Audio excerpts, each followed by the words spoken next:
Hello guys, this is Eddie from Get It Done TV. Today saya mau cakap tentang L5, Botanical Beverage Apple and L-Arginine. So this product actually released by Elkan Sedang Berhad is a product to help men become a man, because this one tolong kita punya boost kita punya testosterone, which yang sekarang ni, zaman sekarang banyak lacking testosterone ni.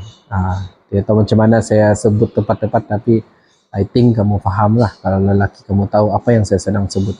Okay, di US sudah banyak produk testosterone boost dan sebagainya untuk kelaki-lakian lelaki itu, supaya tenaga kuat, and then pertumbuhan otot, dan juga banyaklah kelebihannya.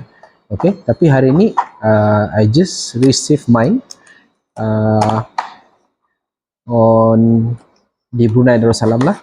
So di dalam satu box kita ada 1, 2, 3, 4, 5, 6, 7, 8, 9, 10, 11, 12, 13, 14, 15. Okay, ada 15.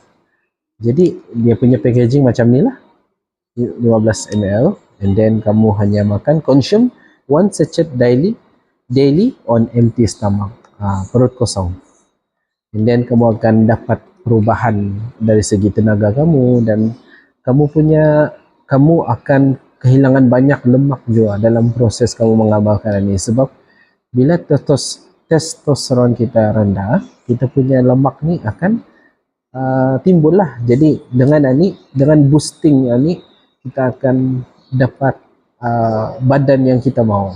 Tapi pada masa yang sama, of course dengan usaha tani, but usaha kita tu kan lebih cepat. Macam contoh kalau kita exercise, pergi gym, jadi kalau kita pakai L5M, kita akan dapat kelebihan tu dengan lebih cepat lah. Well, this is just my documentary lah. I mean, what I consume now. I consume moringa, I consume hydrogen water tu, and then for me, health is wealth now.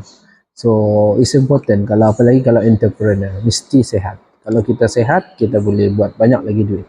Kalau kita banyak duit tapi tidak sehat pun dah penting kan. So this is one of my investment for myself. I just want to share you guys. It's very nice packaging for me lah. I like black color and how minimalist is the box. Alright guys, so if you guys have any comment or pertanyaan di mana mau beli apa dan sebagainya, you can refer to me, DM me or PM me. Alright guys, have a nice day. Bye bye.